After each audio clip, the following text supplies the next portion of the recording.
All right, welcome back, good people. On this episode, I'm going to be talking about marketing and promoting your podcast. Now, once you've taken the time to set everything up and you put everything on social media, you put everything on iTunes, and once you are about to hit the green light or to get the green arrow, it is time to market and promote your information, because it's like this. It's like you got a lot of information that you're going to get out to the world, but you can only get it out in little segments, right? 30, 40-minute segments. I like to do 30-minute segments, but I'll be probably doing an hour plus on my video podcast shows, because as I said, there will be more people, and with more people you have to give other people a chance to interject their thoughts, right? Because we all are different and we all bring something new to the table, which is what I love, because people get to share what they know, and you get to listen to what people know and make a determination as to whether or not you want to follow that path, or maybe it's not a path that you're following. Maybe it's just informative, something that you didn't know. And when you're giving value, when you're, I like to just call it giving. When you're giving, then people can determine what part they want to take away.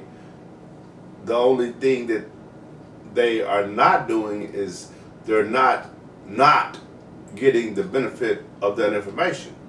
So you want them to get that information, as many people as possible. Now, why would you want that? Because you're a giver.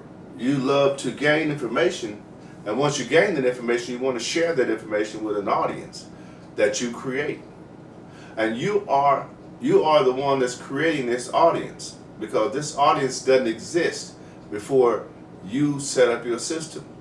It doesn't exist before you start to market information in the form of content to a system like your podcast or your videos or your audios. All that is original. Even if you're duplicating exactly verbatim what someone else said, it's coming from you. So if I hear you say it and I've never heard the original or the person who originally created that say it, I'm hearing it from you the first time, so I'm remembering you, right? And then you get to build an audience like that. Then you get to market products and services to that audience. That audience gets to know, like, and trust you, right? And as they know, like, and trust you, guess what they will do from you? They will take your recommendation when you recommend that they purchase something, especially if that something is something that you've been in search of, right? Or now all of a sudden you need that microphone or you need that headset, right? And boom, there you go.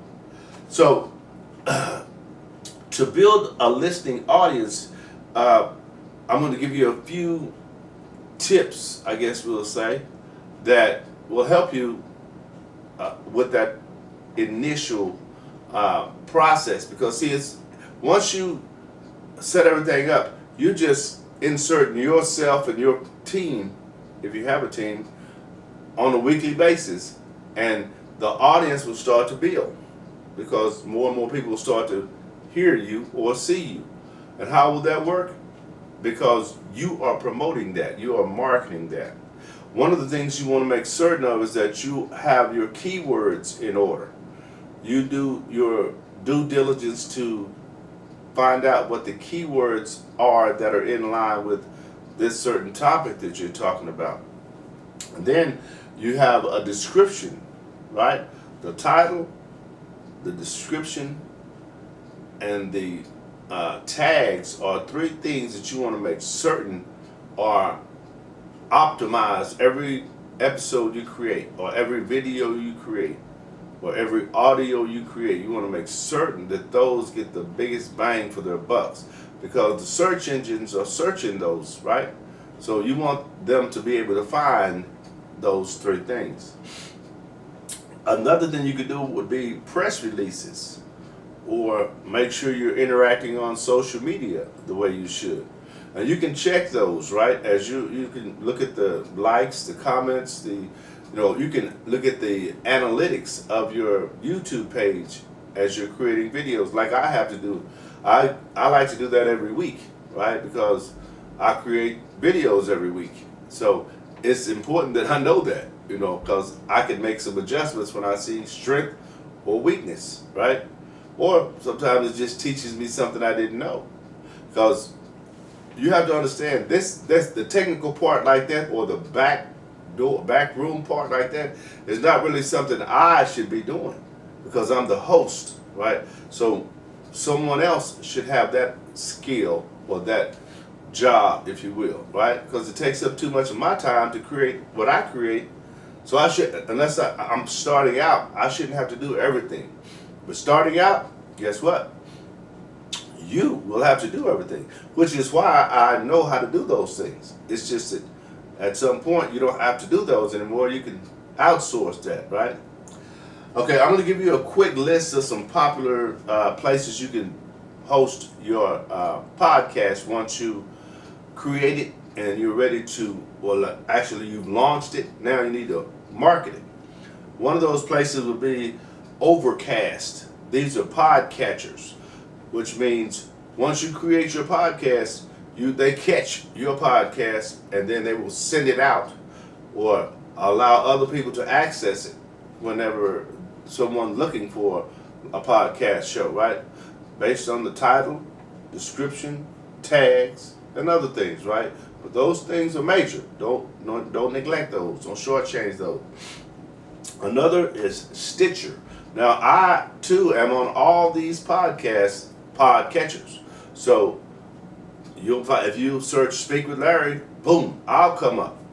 And that's what you want. You want that effect. If someone searches for whatever your URL is, you want them to access that immediately, right? Because that's revenue if you get to that level. If not, you're still informing somebody about what you know.